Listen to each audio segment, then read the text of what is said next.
Good morning. This is leg 2 of 2, and we are about to head off from the Cracker Barrel.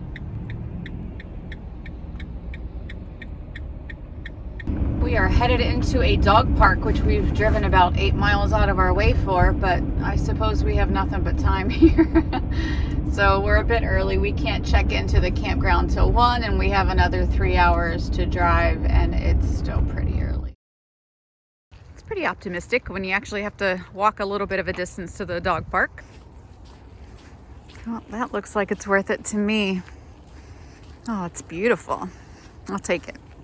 And so I saw a GIF not too long ago that said something about the first thing van lifers do when they get their van is start a YouTube channel. And I did have to giggle because that does seem to be the case. However, I can also speak to the fact that I think it's because once you actually get out there and you're in your van, or, you know, if you're a camper, you probably already know this, how much time you have on your hands. There's just so many hours in the day that you don't realize you have when you're at home working. But when you get out there, there's so much time. And I think I've realized this. I realized this on a trip to Williamsburg, Virginia. It was just me and my dog this past July. It was really hot. Took the van down, stayed at a KOA actually, which was really nice. But I got there, spent, 20 minutes setting up or whatever I was doing with my rug and chairs and such.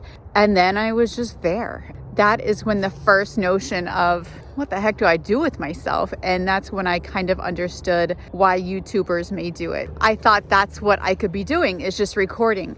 And it absolutely is the case. I did post a video of like my first ever video, and I was like, let me see if I can do this. And I set it up and I chatted in my van. Yeah, folks, that's why we do this, because it's something to fill our day. Oh no, did I lose my dog's poop?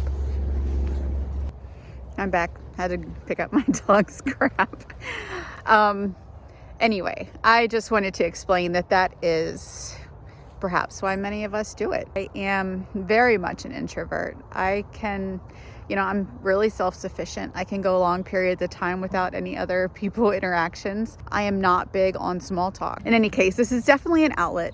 It gives me something to do. It allows me to talk in a way that I wouldn't normally talk, just as if, a close friend is in the van with me. That's all.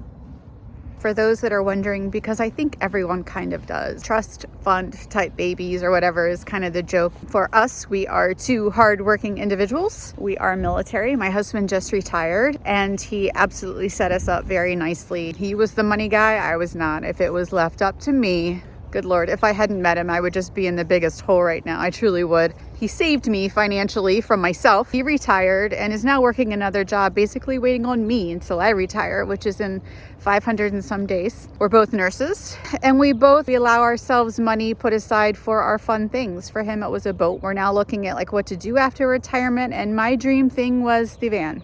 Yeah, this is my dream. And it was basically kind of like the tester van to see if I used it. I think 50 grand put into it is probably more than a tester type thing. And it's definitely not a tester to me, to kind of give me what I needed, see how it worked. So that's how it all happened. I think the money that it takes once a van is complete, just the like general upkeep and cost to travel, is perhaps a whole other video.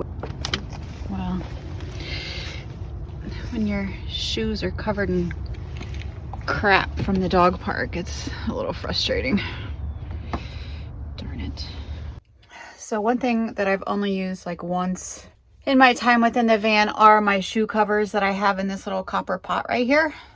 And I'm going to use them to put my shoes in because crap is literally on both shoes.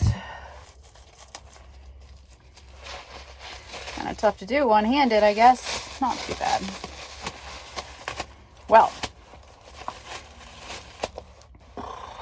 that sucks. All right, house Crocs.